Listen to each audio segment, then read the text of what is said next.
this is available again. Sorry that it's been so long. Sorry, one sec. This music is really loud. Sorry it's been so long. I have been sick recently and I I wasn't feeling the best to my ability. Um, but I've recovered now and I am ready to record again. Sorry it's been so long again. Um, but we're back with Remember the Flowers. This will be part two of this. What would it be called? Of this playthrough. And last time, um, we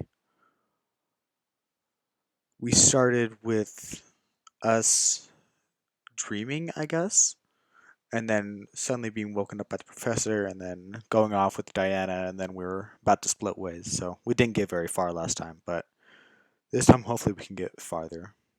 But without further ado, let us begin. I've only been here for about a month, but at least I've got this routine down pat. Being the master of this program has its perks. I call it a dorm room, but it's almost like an apartment, complete with a kitchenette. What's best is that I have the place to myself. Well, mostly. Damien spends the night a lot too. I toss my bag on the couch before grabbing a glass of water, promptly before chugging it. I'm not used to the summer heat around here. As I strip off my overshirt, I look towards the bathroom. I kinda want to take a shower right now, but decide to do it at my usual time, right before bed. I sleep better that way. I say that, but I'm gearing up for my afternoon nap without any distractions. I plug in my phone, briefly lighting up the picture of Damien holding me up from behind as I flail in his grasp. I smile at it before flopping face first into my squishy pillow, not even bothering to pull over the blankets. Still a bit too hot for that. My eyelids start to get heavy, and I fall asleep for my afternoon nap.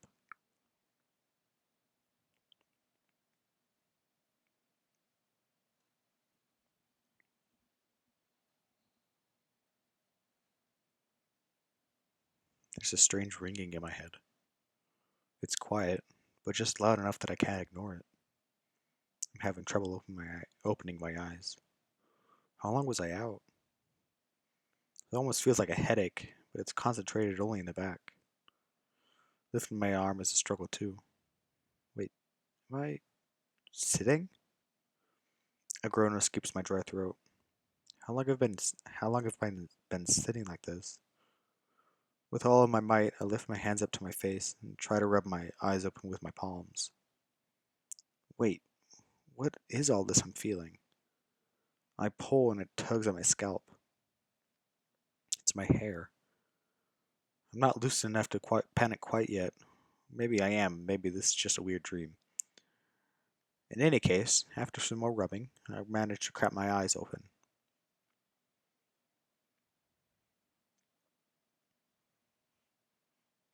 I'm sitting in an alleyway I've never seen before. Even moving my eyes to look around is a struggle at first. I just woke up, but I already feel exhausted. I take a few breaths, which is somewhat alarming. I thought you couldn't breathe in dreams. Regardless, little by little, I start moving what I can. I can wiggle my toes and move my arms. I kinda need to move them, as my hair is getting in the way of my vision. I can hold my bangs down to nearly my sternum. The length isn't what's most concerning, though. It's the fact that my hair is almost an unnatural shade of white. That aside, I try to feel around. I'm against a wall. My next goal is to try and stand up. My joints pop like mad.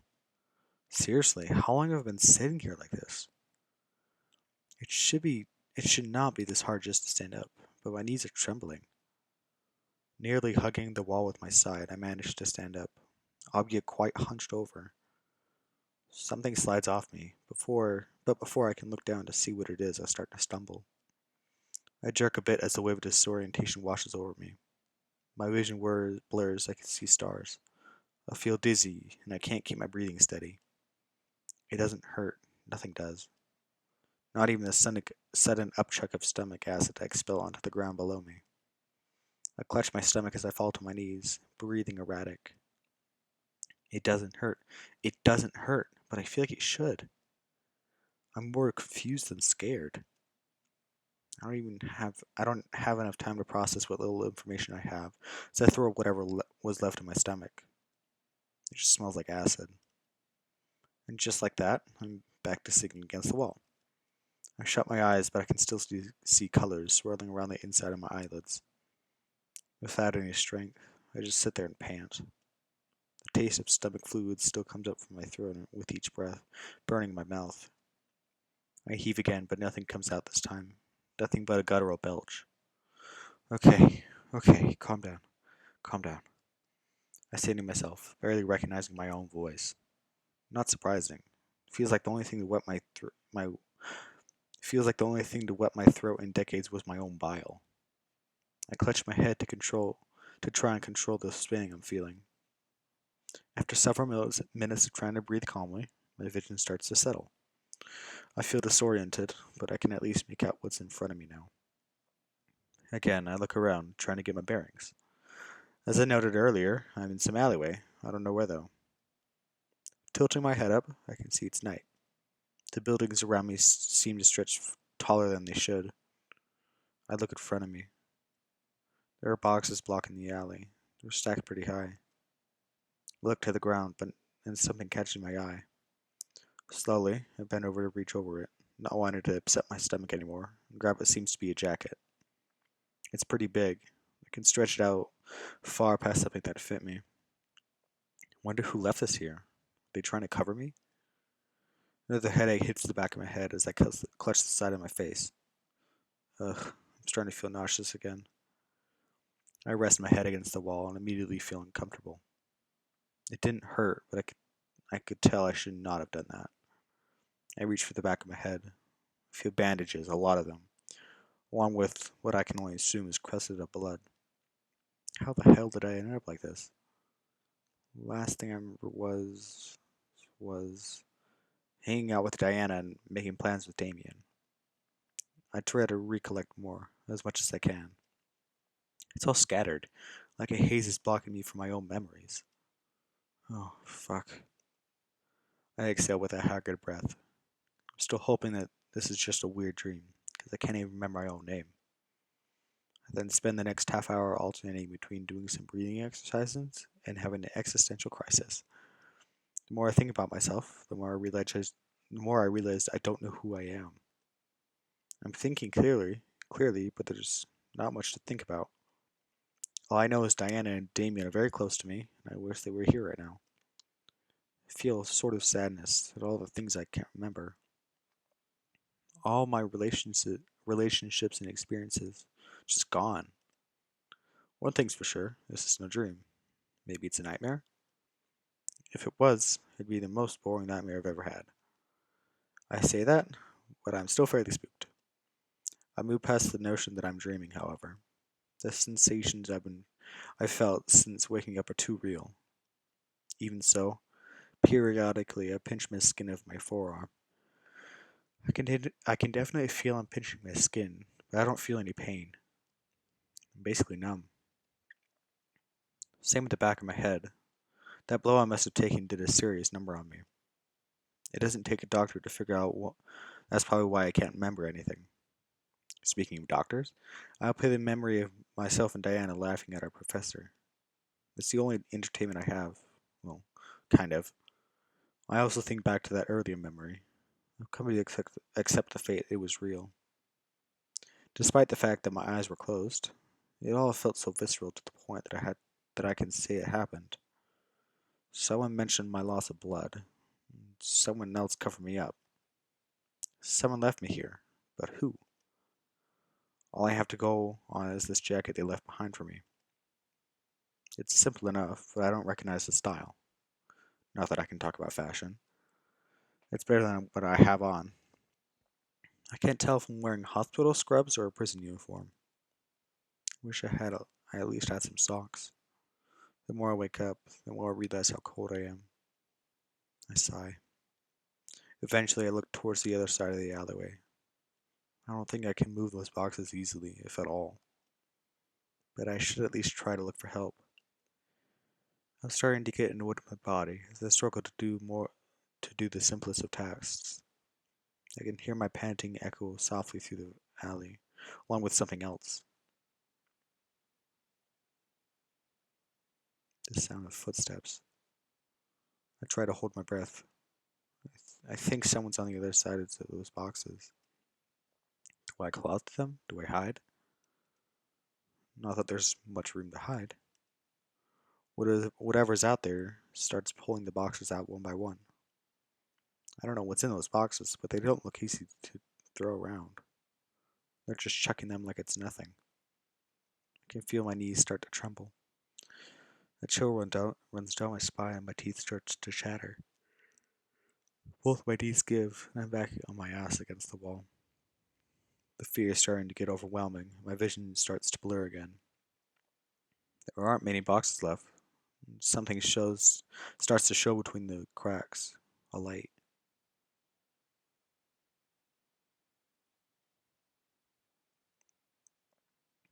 A flashlight. Before I know it, the ray of light is completely covering me. It's a task to lift my arms to block the beam, and even harder to keep them in the air. I was already struggling to move without fearing for my life. I don't think I can take much more of this. I'm getting overstimulated. I feel like I'm shutting down. Just as I start to succumb to my panic, the light suddenly shifts. Slowly, I open my eyes, peeking through the cracks of my fingers.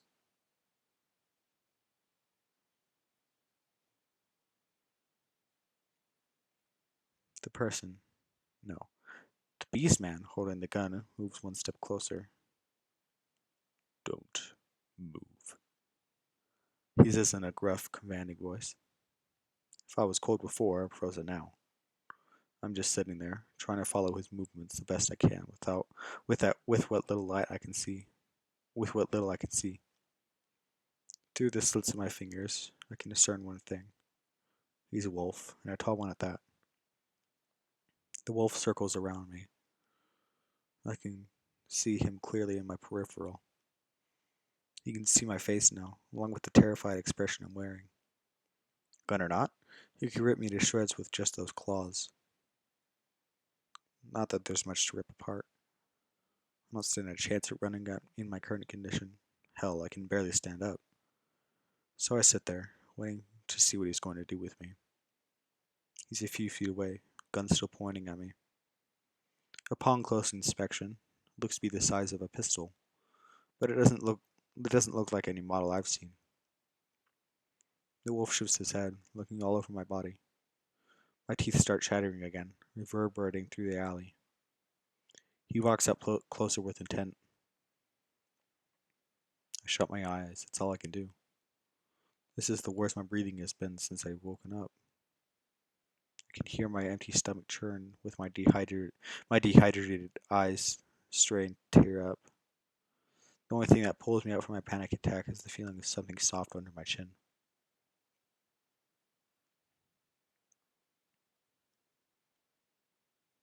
He starts to slowly lift my head with his paw. His paw pads feel like worn leather under my chin. His breath is hot on my face. Now more than ever, I wish this was just a dream. The wolf squints his eyes and speaks to me. I can't make it out as the ringing in my ears is too loud. Uh, it's all I can muster. The wolf closes his eyes before pulling his hand away. He sits in front of me. We're eye level with each other. Oh, hey. Huh? He pauses once more before repeating himself again. Are you okay? I don't respond. I'm not in the right state of mind to. He seems to pick up on this. Calm down. I'm not going to hurt you. The wolf places the gun he was holding on the ground and slides it to the other side of the alley. See, if I wanted to, I would have already. That's one gun gone, but what about the one on his back? My eyes veer to it, which he notices. I'm not taking that one off. It'd be too much work. He states matter of factly before switching to a crisscross position. You're okay. You're okay. He looks me in the eyes again before holding his paws apart in front of me. Breathe in. He pulls them closer, almost in a clapping motion. And breathe out. I'm slowly transitioning from panic to confusion, which I'd say is an upgrade. For some reason, the inflection in his voice sounds weird. He's speaking English undoubtedly, but something about it is off. Can't put my finger on it. Is it a dialect? Regardless, I do as he says. Start to match my breathing with his movements. We do this for a while, and slowly but surely it seems to be working. With enough time and effort, and help from this wolf, I bring myself out of my self-induced panic attack. After one final deep breath, I manage to get back to just breathing through my nose. I'm still breathing faster than I would like to, but it's a start. There, how are you feeling? He takes a deep breath as well. I guess that did take longer than it needed to. Tired and dizzy. I finally drop my hands down for a moment before moving to hold my head. Feels like I swapped a panic attack for a headache. I'm not surprised. The wolf gets closer to me, to my head. Wow, I really don't like how close he's getting. You've lost a lot of blood.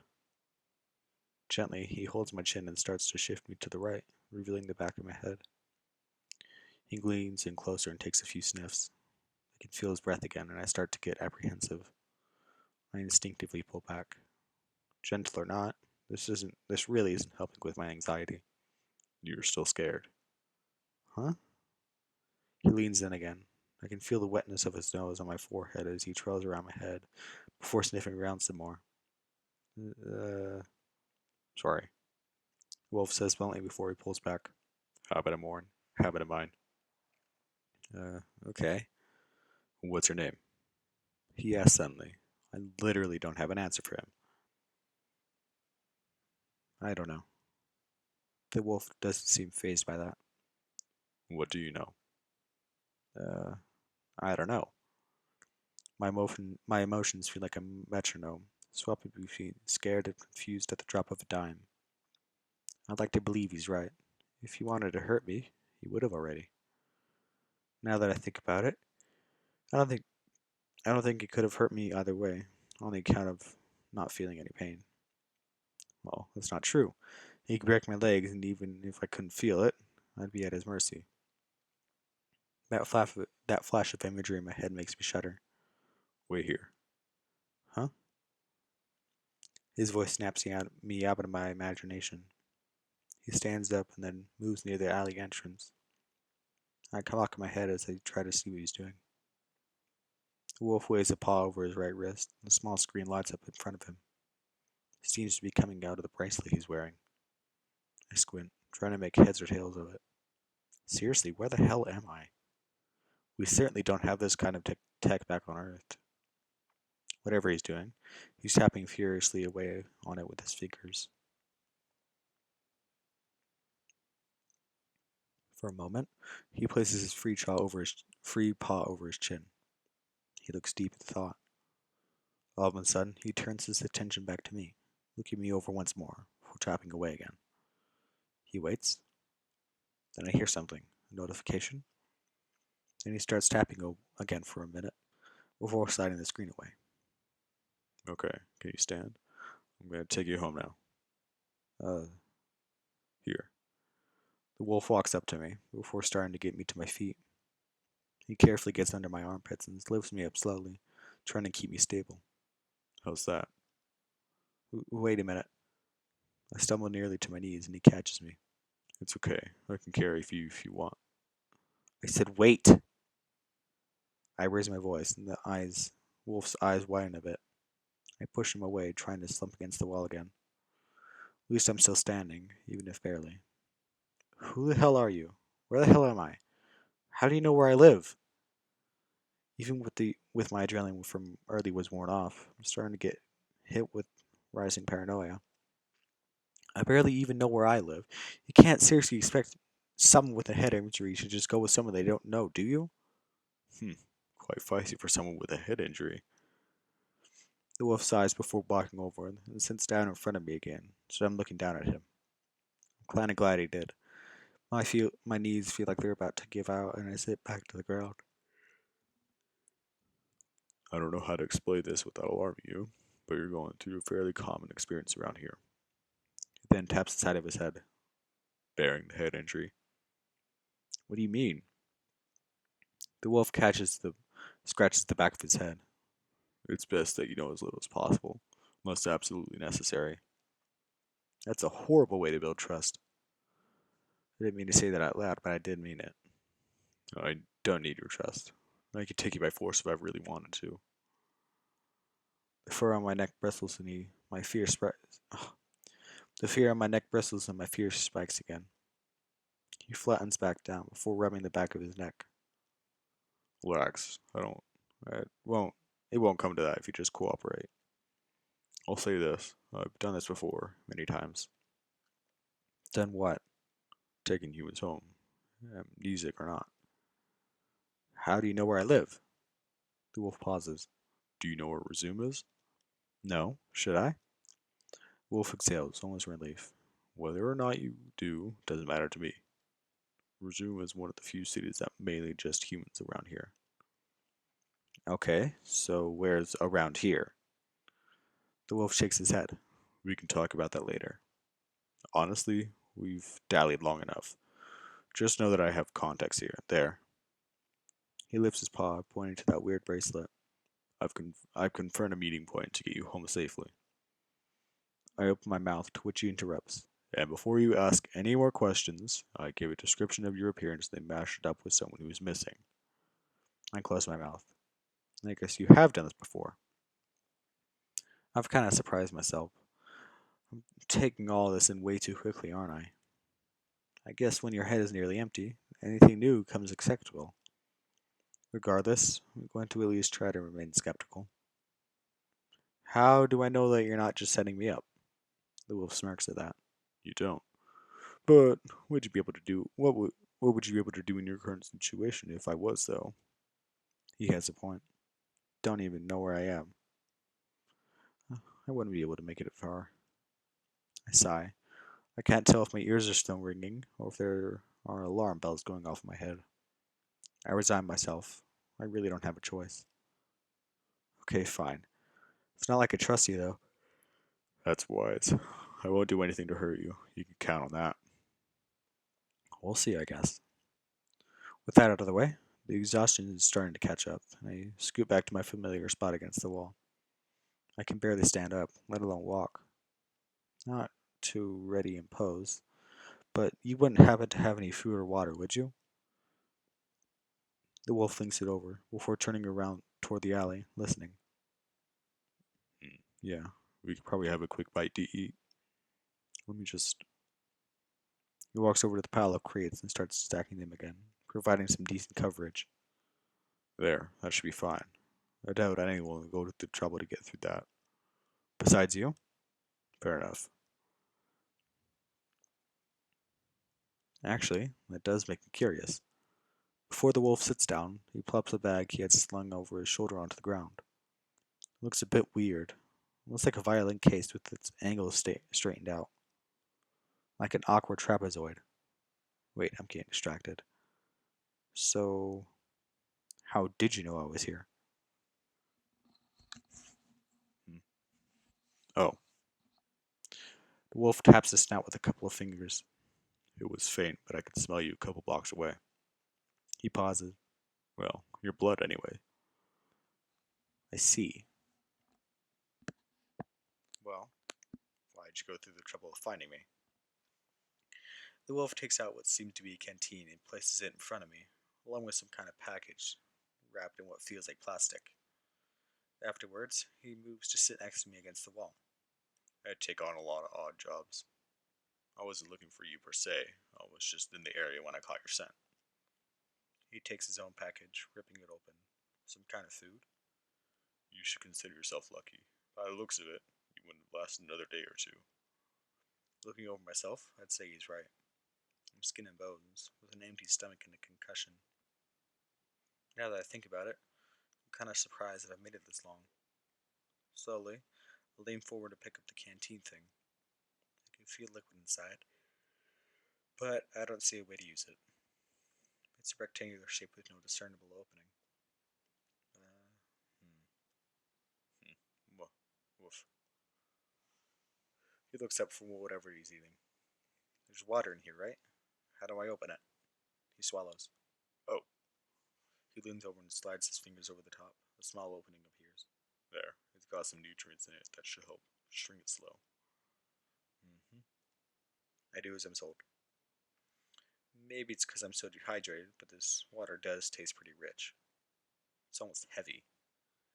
I choke on it for a moment, but swallow it down soon, not wanting to waste any of it. I smack my lips a bit, as if it's alcohol. You okay? Yeah, just a bit strong. Just drink it slowly.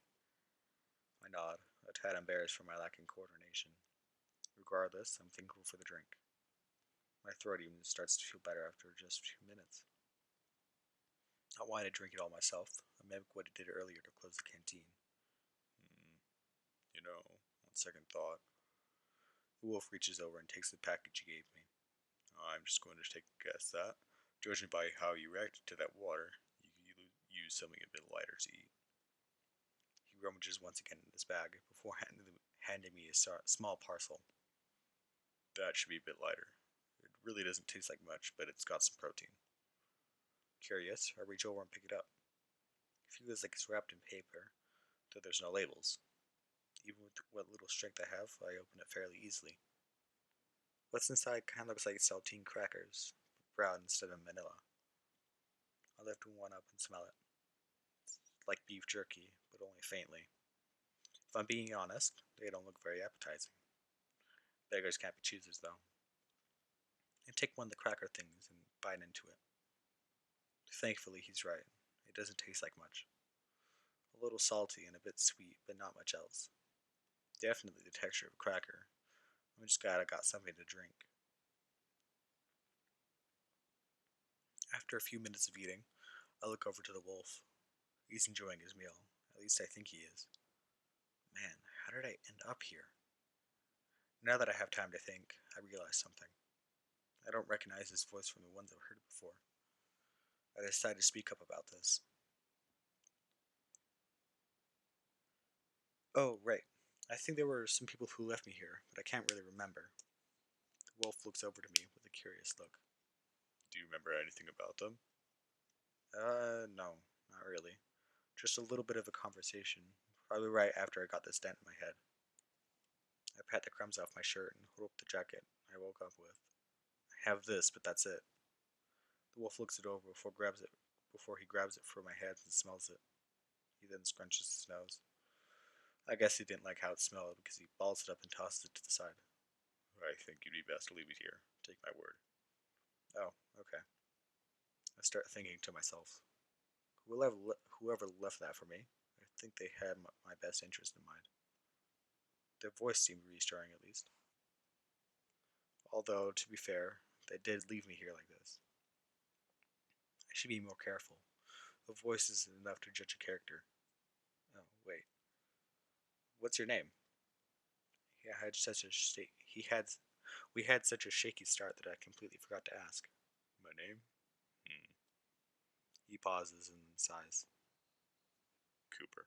Just don't tell anyone. Why? You ask a lot of questions, you know that? To be fair, you're making it hard not to. Just eat your food. Okay. Once again, I do as I'm told, sitting in this strange alley with this strange beastman, eating this strange food. I wonder how Damien would react to the situation if he were here with me. I bet he'd try to carry me so I could get far away from this place as possible. A little fragment flashes through my mind of Damien giving me a piggyback ride. I think he convinced me to play basketball with him, and he whooped my butt. I remember being tired, just not as much as I am now. I sigh. I really miss his piggyback rides. I don't think this resumed place is my home. It's not much, but I have some memories of where I lived. Oh? Mm-hmm. I just don't know how to make sense of all this. I'm not surprised. I just know one thing. I really want to go home. Well, as far as I'm aware, Resume is your home. He pauses. Even if it's not, Resume is known for getting people back to where they belong. What do you mean? Well, Resume is a hotspot for humans, almost like a sanctuary. I'm sure they can get you back to wherever you came from. I hope so. Cooper flicks his ears at that. I guess he can sense my dejection, although I'm not really hiding it. Where do you come from? Nowhere worth mentioning. He dodges my question and stands up, listening intently. I think it's time we head out. How are you doing? Well, better. But I don't think in my condition to move. But I don't think I'm in any condition to move around too much. Can you walk? I grunt as I try to stand up. It wasn't much, but the combination of water and protein crackers is at least giving me enough strength to stand and walk a bit. Kind of, but I don't think very for very far along. We'll take breaks, and if it comes to it, I can carry you. Okay. I stretch, popping all my joints again, but this time it feels really good. I'm just glad to be off my butt for a bit. I should mention it, but when we're out of the alley, it's supposed to keep talking to a minimum. Why? Cooper's stance shift. Cooper's stance shifts, looking around the opening of the alley, then back to me. There are people trying to find you as we speak. And that's bad? Very. I can't disclose much, but I'll say this. Your life will be a living hell if they find you. Maybe it's just because I'm getting more lucid, but I'm not really phased by that. That kind of worries me. So wait, are you under contract? In a sense. As I've said, I've done a lot of escort missions. It tends to be easier the less people know. That doesn't sound very skeevy or anything. Cooper looks out at the alley, then back to me. Look, there's a lot out there, and with your current mental state, I don't think it'd be a good idea to overwhelm you. Maybe, I don't know. I close my eyes for a moment and take a deep breath. Being left in the dark ain't much better. You'll be fine. I'm sure you've gotten through worse. What? No. Cooper actually chuckles at that before returning his gaze to the alleyway opening. Gotta do this in a way that's not suspicious. I think I'll leave that to you. Didn't really offer. Fair enough.